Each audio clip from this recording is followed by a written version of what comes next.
Welcome to the Creative Agency Success Show, the go-to resource for agency owners looking to scale their business.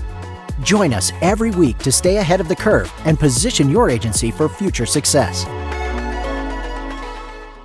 Hello, everybody. Welcome to a first episode of the VCFO Deep Dive. So this is going to be a special podcast that Jody and I are going to do where we talk about some of the things that Jody and I are either reading or watching or listening to. So it could be a podcast, it could be a webinar, it could be a book, and it really just gives Jody and I a chance to really talk about something that we found interesting. So really excited to go into this format, and Jody and I did a little research for this one, so it should be a great topic. And are you excited for this new format, Jody? Yeah, I'm real excited about it. We've been doing the old format for now 3 years, and so this is a nice change of pace. We'll see. Hopefully, listeners will get a lot out of this, and this could be the new format going forward. Yeah, definitely. I think one of the things that is a staple behind what we do here at Summit Anders is we focus on finding material out there and being constant learners, right? So I know both Jody and I are constantly watching material, reading books. And so this is just a way for us to get that material out there and allow our listeners to kind of find that material, but also get our opinions on that material. So we're really excited for this format, and it's gonna be a fun way to talk for Jody and I. So Jody and I are really excited about going down this path. So for our first episode, we did a podcast of one of our old friends, Traci Barrett. So she was on the Root of All Success podcast with the Real Jason Duncan. And so Jody and I both listened to that over the last week, and it came out about 3 weeks ago, I believe. So it's a fairly new podcast with Traci and Jason. And Jason did a really nice job bringing out Traci's story, I thought. So that was really what I'd like to hear was, I know we've heard Traci's stories several times, both in presentations and in person, but just hearing it from someone else and someone else asking questions, I thought that was a really good part of this episode. Yeah, Jason did a great job. I really enjoyed listening to it and how he guided the conversation, and I'm looking forward to listening to actually more of Jason's podcast. So he did a phenomenal job there. Well, one thing I really liked is his tagline. His mission is to help entrepreneurs live what he calls the exit lifestyle, and I know that's something near and dear to me, of course, and it obviously is for Traci, and she wrote an entire book about it. And so it'll be interesting to see your takes on this as we go through this podcast. Yeah, no, I think that's a great point, because I think I'm glad he found Traci, because that's kind of the point of Traci's book is what's next after I get out of my my first business or my first job and stuff like that. And I know you've been through that, and you've been through some of the true counseling that Traci talks about. Mm-hmm. So hopefully you talk about that as we kind of go through these topics here and what it's like to be in those one-on-one or one-on-two, because I think April did it with you as well when you went through the sessions with Traci. Right. Yeah, but don't take too much away, because that's my number 4 topic that we're going to talk about there. Okay, I won't dive into that a little bit too much. Cool. So just to remind the listeners. So the point of this show is we have 10 topics. Some are kind of fun, some are very serious, but they're basically 10 topics that we're going to pull out when we listen to these podcasts or webinars or read these books. And sometimes we may do all 10. Sometimes we may only do a couple of them. So we'll kind of go through the topics to guide us through a discussion on what we're talking about. So that's kind of how this podcast will work. And so any other thoughts before we kind of jump into the topics, Jody? Nope, I'm ready to go. All right. So the first topic we're going to talk about is what we call the unicorn. So the unicorn is for the most unique thought of the episode. As everybody knows, I'm a basketball guy. When they talk about those unique players, like Porzingis for the Celtics, who's a giant player but can shoot the three and dribble and do everything, they kind of call him a unicorn. So that's kind of where we came up with this. And so for this topic, we're going to talk about the most unique thought of the episode. So Jody, what did you find when listening to this podcast as the most unique thought? I'd say the most unique thought hit about the 19-minute marker, somewhere in there.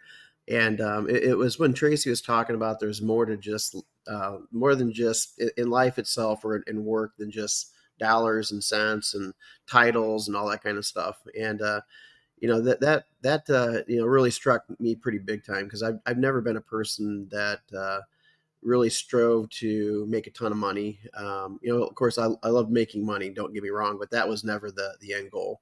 The end goal was, how can I be successful? And then so she then goes on to find, what she really thinks success is. And so I thought that was super unique. Money, fame, promotions, really may or may not be it for you. What is success? And I think when she goes in detail about that, I think it's a great unicorn topic. Let's talk about your role in HGTV and then the transition that you made a few years ago to step out, to say, as your book titles, What If There's More, to get out of that, to make that life-changing transition from corporate world into being your own boss as an entrepreneur, taking those risks. Tell us that journey. Just give us a little bit of that journey of that transition.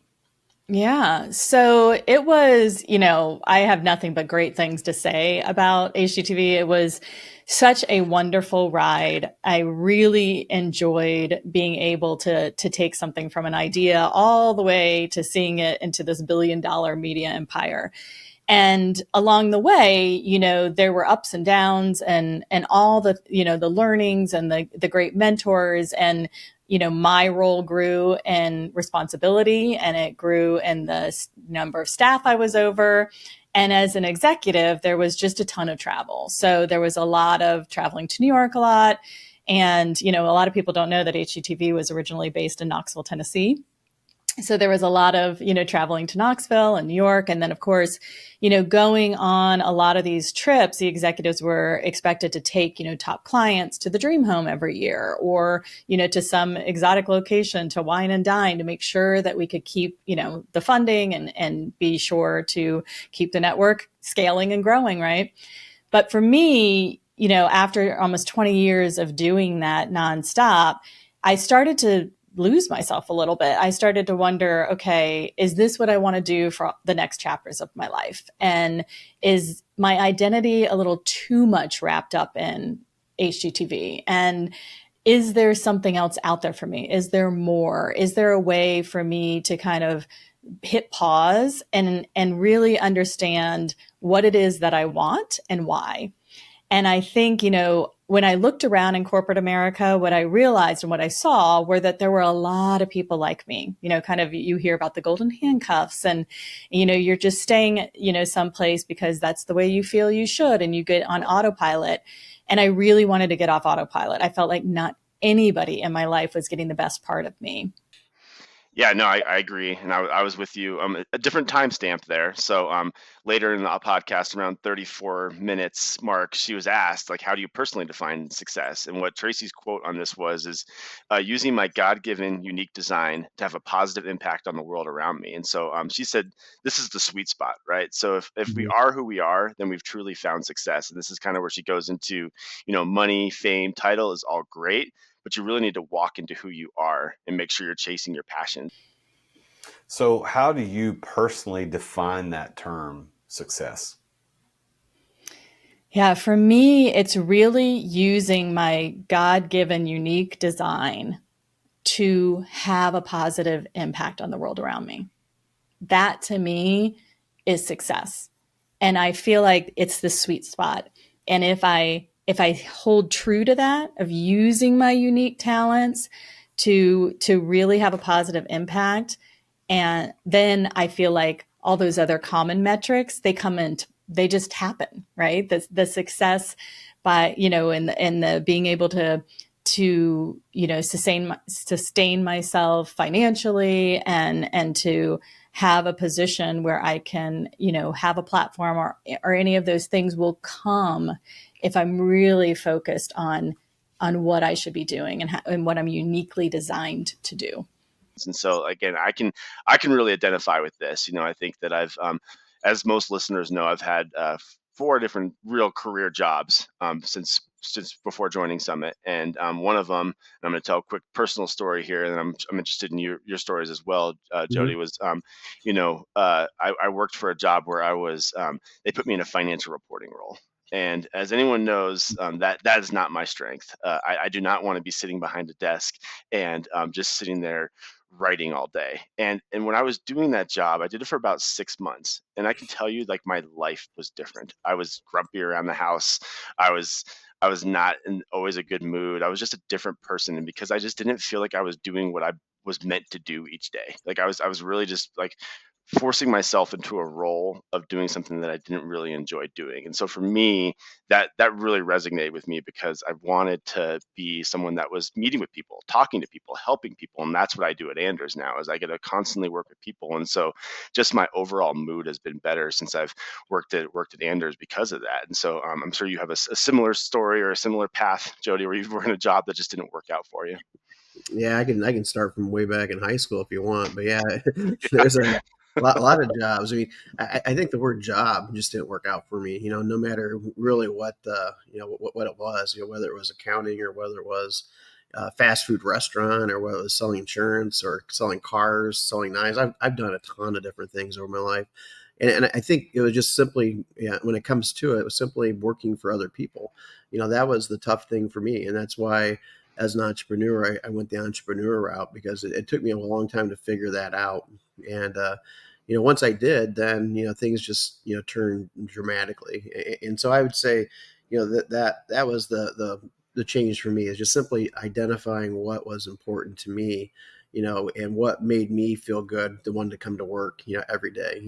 I would always make reasons why the other jobs didn't work. Hey, it didn't work because of this, and it was never my fault, of course. It was always something else. And then as you kind of reflect, over time, and really when I became an entrepreneur, I still thought, hey, it was them, it wasn't me. And then I realized, 10, 20 years into it, that, it was me, all along. It was me that was the issue, and not really the issue, but that, it was me that had to kind of find what worked out well for me. And then, of course, as I go into the full circle, and selling, merging into Anders, then it came back dramatically. It's like, wow, that was the problem. That was the problem I had before.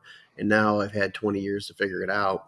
And now I've got another 4, 5, 6, 7, 10 years to actually capitalize on it and really make it work, as not really as an employee, because I'm still an owner in the company, but, as now I've got to report to other people. I've got other people that are accountable higher than me. And so it's been a journey for sure. Yeah, and it's funny because I think if you look at the two of us, how we found our sweet spot and how we found our passion, you found it through creating your own thing. I found it because I was lucky enough to meet you and Adam. So I think that everybody finds it their own way, which is great. And so I think that a lot of people do find it through entrepreneurship and through creating their own thing. But again, I was lucky enough because I found it through guys that I was very comfortable with doing something that I loved doing. So I was lucky in that sense. So what I'm going to do here is I'm going to give the listeners a little bit of homework. So I'm going to have you guys pause your podcast after I ask this question and write down, because at the 37-minute mark, Traci has asked, what was one piece of advice you would give? And she said, write down what you want and why you want it. So if you're listening to this podcast and you're near a piece of paper, just pause the podcast and just write down your answer. Okay, so hopefully you're back and you've written down your answer. And Jody, I'm curious, for you, as you were thinking about your journey, is what you would have written down what you did, or is there something that you kind of wish you would have had there? Yeah, it's kind of funny because that was actually my number 4. That was part of my mic drop moment as well. Okay. And but with that, with the visionary advantage, I guess, is what we're talking about right now. What you want and why you want it. When we created Summit, I wanted to do something completely different, because I knew I didn't like public accounting. Here I'm a partner in a public accounting firm, right? Mm-hmm. And with that, I didn't like public accounting for the reason that, every year, every January, my stomach turned, I started getting, sick. And, it was because I was getting into busy season, and I knew that was just a grinded out 3.5, 4 month ordeal, which, it was like, that you married work for that time frame. Mm-hmm. And it was like, wow, I didn't want to go back into that because, and then the other thing was, in the corporate world, when I worked there, it was one of those things that it was just so boring. It was like Groundhog Day. It was like same thing over and over again. I know, Jamie, you've experienced both of these, so sure. I'm sure you can relate pretty significantly to that. And I didn't like that, and so it was like, what do we do? And the thing was, hey, I wanted to create something different than both of those, because I was kind of an orphan accountant. really, I got this accounting degree. Not great. Now I found out I don't like accounting. Wow, that's a great thing to have when you're 20 something and you're trying to develop a career and a family and all that kind of stuff. And what it was is that I wanted to create something different. I wanted to take what I liked about public accounting and what I liked about the corporate world and kind of combine it. And I think that's what we did. And I hope that's what attracted you to the business. I wanted to create more of an entrepreneur spirit throughout the entire company, not just at the highest level. And that was the goal from the beginning. And changing the way that people thought about accounting. That was something that I've held near and dear from the very beginning. And we finally formalized that. Jamie, you and I, we were in a group in San Diego, and we actually formalized that saying. But that's really been the mission that I had from the very, very beginning. Hey, can we do things differently? Can we change things up? That sort of thing. And the one thing Traci did talk about at about the 9-minute mark is she talked about how HGTV had the opportunity to pick up Trading Spaces as in a show, and they ended up saying no because it didn't meet their values. It didn't meet what they were trying to accomplish. It wasn't, and that show became super successful. So it's not like they turned away a dud. They turned away what turned out to be a very, very, very great opportunity for another network. And with that, I look at our journey throughout. We were changing the way, and it was tough, dude. It was super tough, especially the years before you came aboard. It was like we were just grinding it out. Here I'm trying to do things differently, and things weren't different. I'm working my ass off. It's a lot of hours, a lot of time, a lot of effort, and there wasn't a whole lot to show as a result. It wasn't like when we were doing it, we're just making bang, making a ton of money, because we weren't. We were making a very little amount of money, working our butt off, trying to get this concept to work. And it was, basically the faith that Adam had in me, I think, that allowed that to happen. Because he could have got a job anywhere else and made a lot more money a lot quicker, for sure, without a doubt. His buddies all did. His buddies were in accounting, and they're all making all this kind of money. And he reminded me of that pretty consistently. Just so you know, I'm sure he did. The idea was, hey, we're going to figure this out. We're going to stick to our mission, our plan, and really make it work. And and eventually it did, which is the great thing. And now Adam kind of sit back and say, hey, I guess it did pay off. I'm making a lot more money than all my buddies combined, which is a great concept to think about. And that was a big thing that kind of like, wow, that's great. So they traded up on something that was very lucrative. I could have done the same thing, could have worked my butt off and just made a lot of money being a traditional public accountant, or in their case, hey, let's stick to what works and what our mission is going forward, and which is what we did, throughout creating an entrepreneurial type company, which would attract, individuals like yourself to join and flourish within that company. Yeah, so you jumped right into my visionary advantage as well. So you started in a different place, but ended with my visionary advantage. So just for our listeners, the visionary advantage is the piece of advice that leaders should have picked up from the show. So this is more related to the leaders, and I'm with you 100% on the trading space story. I think when you hear Traci talk about it, and I'm sure she tells the story over and over and over again, because I know when I first heard that she was from HGTV, I'm like, oh, Trading Spaces is the first place my brain went. And the part she says is like, we wanted to sell happy endings. And the point of Trading Spaces was not always about happy endings. Sometimes it was about, okay, you did my living room in green and I told you I hated green. So she had to tell that story over and over again. And I think as our listeners, as agencies and other businesses listen to this is something that you come across every day, especially in service-based companies. And I know we as a service-based companies do this all the time.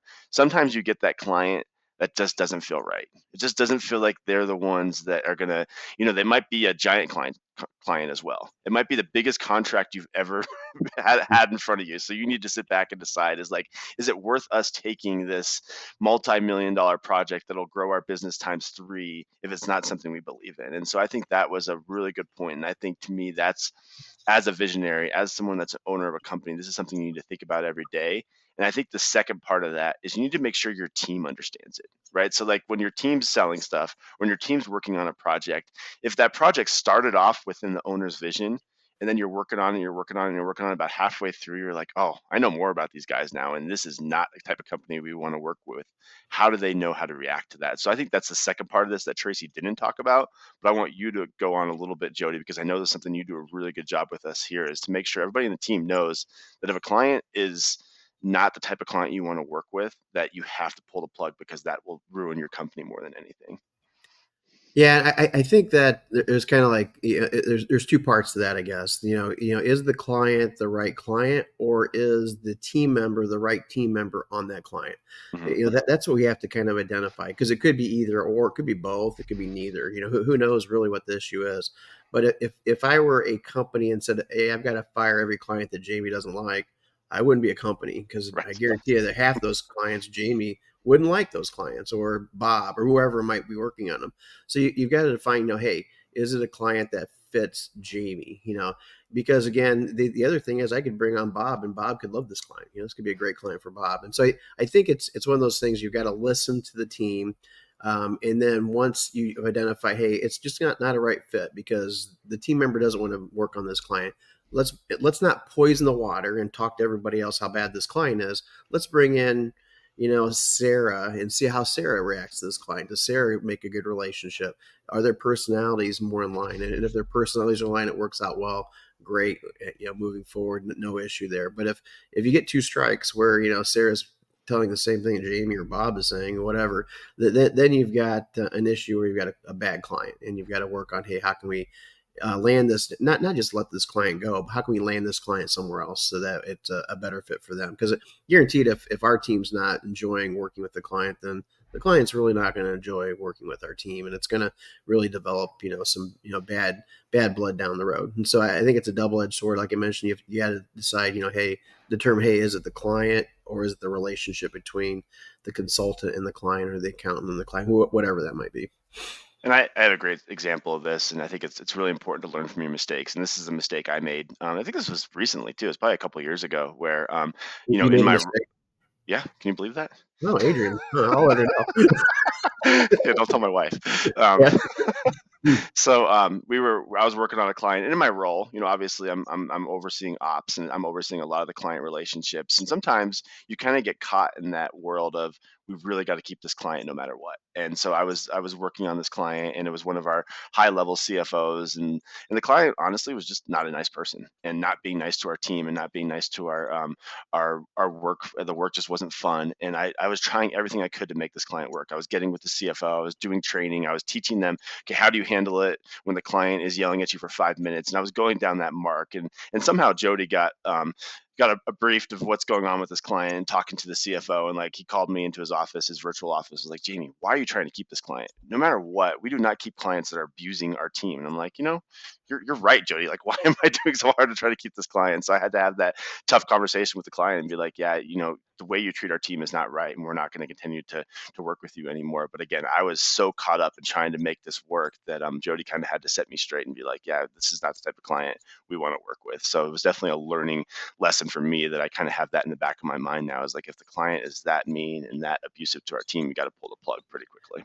Yeah, because if you don't, you're going to have casualties, right? And we found that out with the client we had. This is probably about a year and a half ago, in which, the client to me was great buddy. Hey, we go out for a beer, we'd hang out, we'd talk to each other, I'd see that individual conferences all the time. Seemed like a great guy, but then behind the scenes, when you peel it back, he was abusive to our team. We ended up losing a CFO because of it. We lost a couple of accountants because of it. And it just really poisoned the water. And it's kind of funny, because when we left, that individual then poisoned the water for other clients, and basically told, stories or whatever, and kind of a gaslight situation. So, I mean, just had we actually stopped that at the very beginning, identified that was an issue, I think we probably would have resolved all of that. We probably we obviously would have left the client in good terms, because, again, there was no issues at that point, and that client would never have, spread ill will throughout the community, and that sort of thing. And so, yeah, you've got to identify those issues, fairly quickly, and then act upon them. Like I said, is it an abusive issue? Get rid of the client right away, or is it just simply a personality issue? And that's when you actually have to figure out, hey, is it the right person? Definitely. All right, so we're going to move on to the next topic here, and I'm going to actually answer this one first, Jody, because I want your take on it. And then if you have a different answer, we can talk about that as well. So the next topic is what we call the ping pong paradigm prize. So a little bit of play on words there. But if everybody remembers back in the early 2000s, which I do, because this is when I was looking for my first job, everybody was putting a ping pong table in their workroom because they thought this was the way to build company culture, was to have a ping pong table so your team could have fun. And I'm sure it worked, but we think there's a lot of other ways to build company culture, especially for us as a distributed firm and so a virtual firm. And so this is our topic number 8. And what I loved that Traci said here is the quote was, "Good relationships fall apart when you become self-centered." And so I thought that was loser. Perfect. You're a loser. All right, so we got the same answer here, but I want you to talk about this because, as I've said before, you're one of the most selfless people I've ever worked with, and it makes you easy to work with. And I think that this is definitely what we were founded on. So you want to expand upon that a little bit and kind of your beliefs about serving outward before you serve inward? I don't know, dude. This is a hard one to talk about because it talks about me. And things that I really just don't. I don't know. So the it's always treat people like you want to be treated, I guess, is the old saying, right? And my personal core value has always been generosity, and from when I can remember, and not a recent thing or a manufactured thing, but that's really what it's always been. And I didn't realize that until I was actually in one of the strategic life map with Traci, and we'll talk about that later. But it was like, oh, that was pretty obvious, that is my core value, huh? And with that, I've always I've always had a very transparent view of life, and my transparency actually carried over to business, to the point where I really didn't care if I shared financials with people. I don't really care if I share salary with people. I don't care if even people know each other's salary. It doesn't make me any difference. With that, I want to be able to help people and be transparent in doing so. And I think that's always been my mission, to the point where we open up our playbook to other accounting firms. Kind of funny. Why would you do that? People ask me that all the time. You guys are so successful. Why would you share that success with others? And it's like, why not? What's it going to hurt? There's the ocean's such a blue ocean out there. My success and what I can share with them may not translate, one for one to somebody else, but if they can pick up tidbits, and maybe they can be successful, even more successful than we've done, and then I can learn from them, the ball can get bigger and bigger and bigger, and the ideas can get bigger and bigger.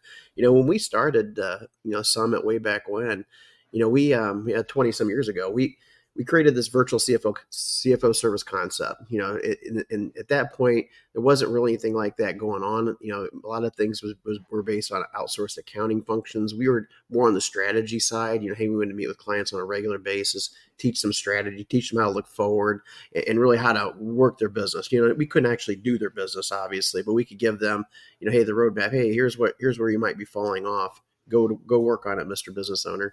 That was something I thought was super cool. And when we did that, we actually, that's how we formed the business. It's like, well, hey, how can we help business owners be successful? Again, that generosity coming in there, but then also capitalize on it and actually make a living doing so. And that's what kind of really started everything. That was the changing the way people thought about accounting again. Hey, well, let's not talk about accounting and debits and credits and financials that nobody gives a shit about. Let's talk about, hey, how we can take those financials that are super important and show them really how to look forward, not in the rearview mirror, but looking forward, through the windshield there, and really kind of helping determine their success or helping them carve their success. I look back, we've had clients for a long time. Our clients stay with us a real long time for the most part, and I've got a client that actually just sold his business to his family, which was a kind of a cool thing. You think it's a cool thing, but a lot of times family, don't succeed in that when you hand it off, and their family's doing extremely well. And, I moved to Fort Lauderdale about a year ago, and he actually has a place in Fort Myers, Florida. And he's like, hey, he called me up. Hey, would you guys want to come over and hang out with us for the weekend? And I thought, oh, that's a cool idea. Unfortunately, it didn't work out. But with that, it was like, wow, how many clients of yours can you think of that would just simply unsolicited, hey, can you come over for the weekend at my place and hang out. And the cool thing about that is when we took that client over, 20 some years ago, they were not, they were not successful. Line of credit, significant line of credit. They had, they had no cash in the bank. It was paycheck to paycheck. Their margins were dinky. And with that, over time, we were helping them, to really kind of develop, bring out, they did the work. Let's not exaggerate things. They Right. did the work. They did the Yeah. hard stuff. Right. We just kind of pointed out the map, right? Hey, here's the way to be successful. And it took a lot of pain points. It took 5, 6, 7 years And tough conversations, I'm sure. tough conversations. Yeah. Hey, we're bringing our kids on. Not a good idea.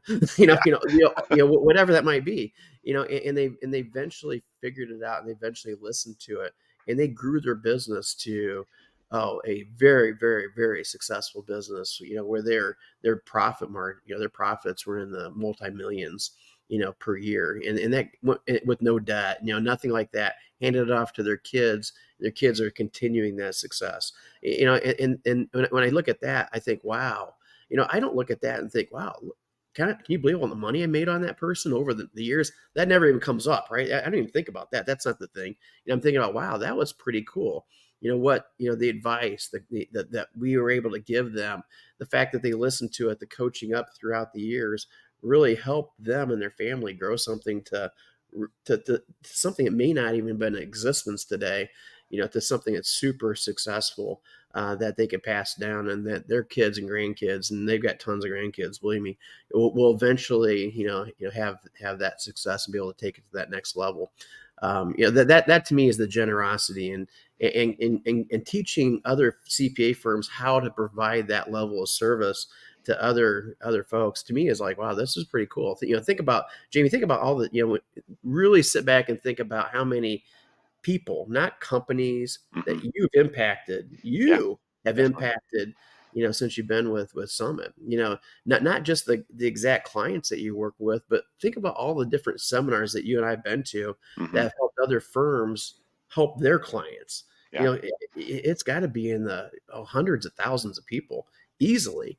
And to me, that's the coolest thing about what I've done over the years, is develop something that can give back to the general populace, the people.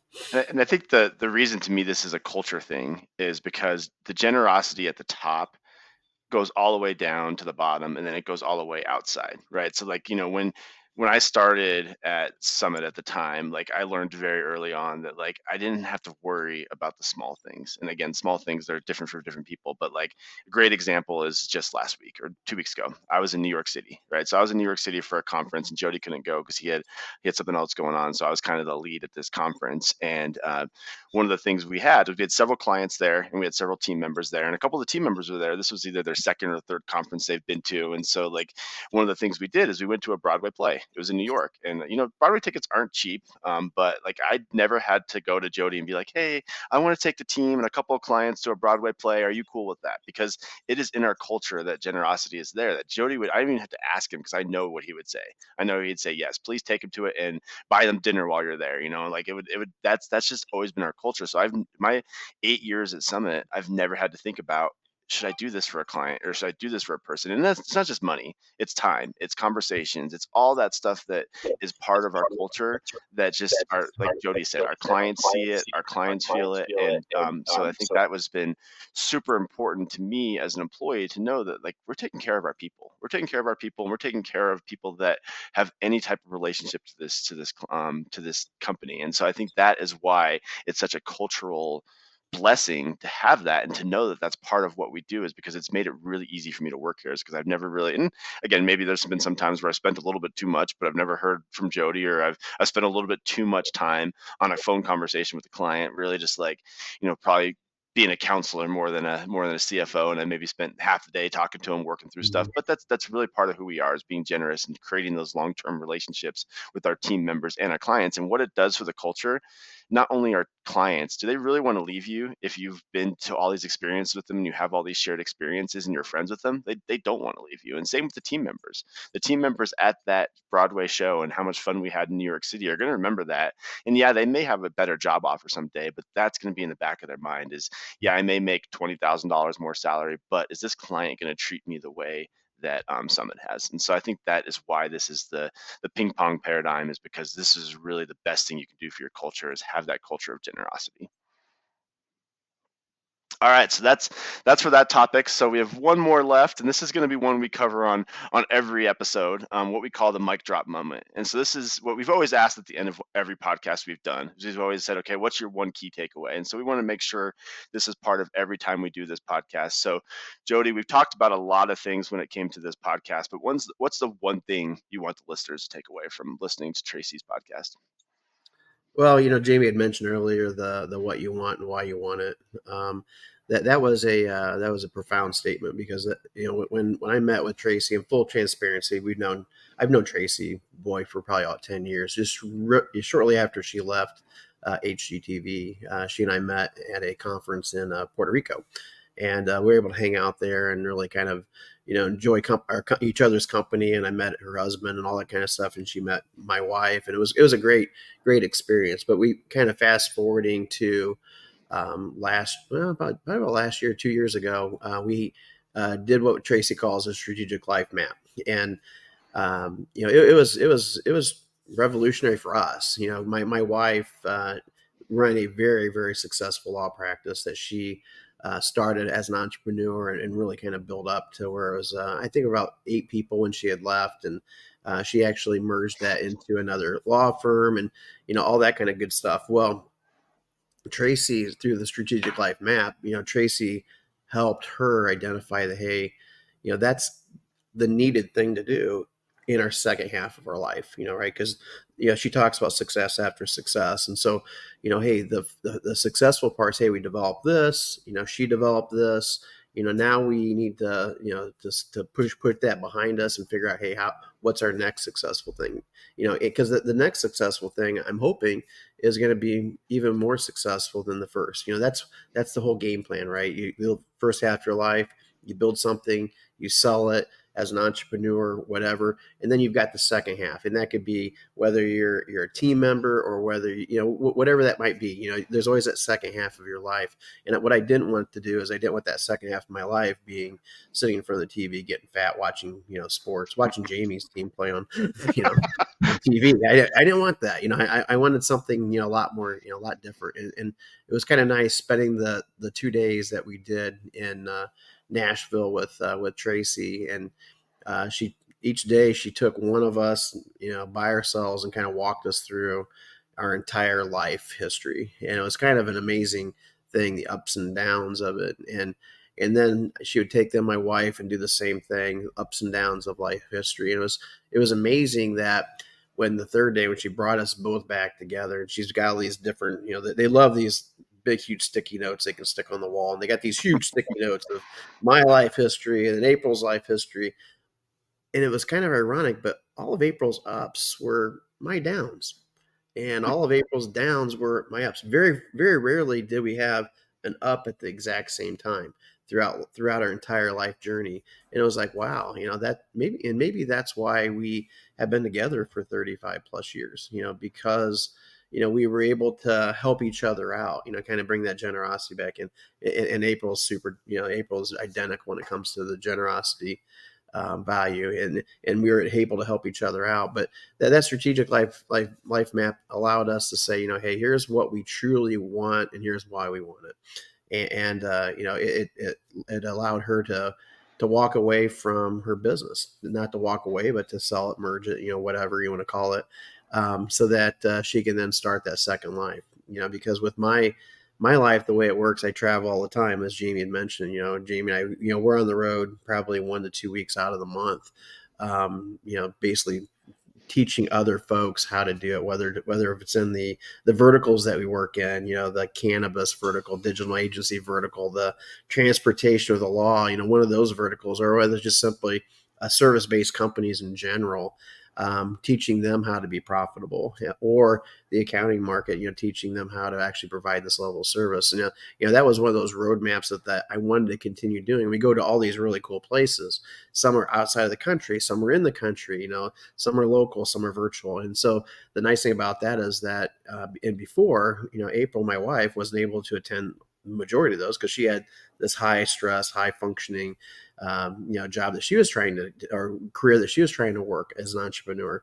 And what it did allowed her to step aside. Now she can, join me on this journey, for the next, 2, 3, 4 years, whatever that 10 years, whatever that amount of time is going to take, and decide, hey, what's that next life going to be? Is it, we can do it, and through that journey, we can do it together.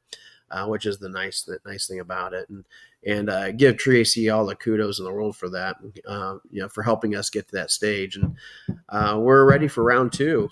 She's getting ready to schedule us for round 2, and we'll go in and probably rehash, I guess, all the mistakes that we'd made. And it was nice to hear that she has a master in psychology. By the way, I didn't know that. Makes you feel a little better, right? But I'm feeling a lot better now. Yeah, for sure. Great. Yeah, no, that's it. That's awesome. And I'm appreciate you sharing your experience with Traci. Like I said, I know you went through it. I know we talked at the time briefly about it and in different conversations, but it's really good to hear that story. And I think the ups and the downs parts was really interesting to me because I hadn't heard that before. And I think that's part of any good relationship. So I definitely think that's a key takeaway from this podcast, especially for you. For me, I had a little bit of different takeaway, which makes sense is, we talked about this already, but I just want to reiterate it. Like, I think everybody listening to this podcast knows in their gut if what they're doing every day is what they should be doing, is what they're passionate about. And if you're not, doesn't mean you need to stop today what you're doing, but you need to find a path where you're doing something you love every day. Mm-hmm. And so I think that's the key from this podcast. And I know I've been in situations where I already told the story. I've been in situations where I wasn't doing what I loved every day, and my life was nowhere near to what it is today. And now I'm in a profession where I love what I do every day. I know I'm making a difference. I get to talk to people. I get to be doing things that I'm passionate about, and it just makes your overall life better. So that's my key takeaway from this podcast is think about it. Just take a couple minutes to think, are you doing what you want to be doing, and really make sure you're taking those next steps to make sure you're doing that within the next couple of years. Because if you're not, each day is just not as much fun and not really worth it. And so that's my biggest takeaway from this podcast. And that's almost every time I talk to Traci, I walk away with it like, gosh, I'm glad I am where I am right now, and I'm glad I'm not back at those offices. Yeah, they're beautiful. Yeah, I was getting paid a lot of money, but I was sitting there just typing all day long and not talking to people, and that was just not my passion. And so I want to make sure our listeners, walk away with that. So, Jamie, the why there is really the most important thing, right? Mm-hmm. Because identifying what that why was, right? And what was your why? I mean, what was your what's the reasoning? What was your why there? No, my why is in it again. You look at my disc personality. Everybody knows I'm a hard S. I'm a big S. To me, it's all about people, and it's all about relationships. Like my life is better the more people I'm talking to, the more people I'm involved with, and so that is my why. Is if I'm, and again, I don't really need to feel like I'm making a difference. I do feel like I'm making a difference right now, but mine is more about just like how many people am I interacting with each day, and how many relationships am I developing each day. And I think that's definitely my why, and that's the root of all of what I do. Like, yeah, I coach basketball, as most people know, but yes, it's about the sport, and yes, it's about the strategy part of it, but it's more about the people. It's about the people that come into my life each day, and that is really my why. And so when I found a job that was 99.9% about people, whether it's clients or whether it's team members, then I found the place where I belong, and I found my right spot. And so again, that was my why, and understanding that really made it easy for me to find my forever job, hopefully. So great. Appreciate you asking that. Yeah, it's a good question. All right, so just final notes here. So again, the name of the podcast is The Root of All Success, and it's by the Real Jason Duncan. And like Jody mentioned earlier on, this is a podcast I'm definitely going to add to my playlist and start listening to. I think Jason does a great job, and I love the fact that he is really trying to ask those questions from different people, because people's definition of success is different. So I appreciate his podcast, and there'll be links to it in the show notes, so that you can go listen to that as well as this podcast. But I thought this was a good first draft, a good first try on this new format, Jody. Hopefully you enjoyed it. Oh, it was great. Yeah, looking forward to the next one. Yep, definitely. Thank you. Enjoy this podcast? Visit our website, summitcpa.net, to get more tips and strategy for achieving business success. We're here to be a resource in this ever-changing industry.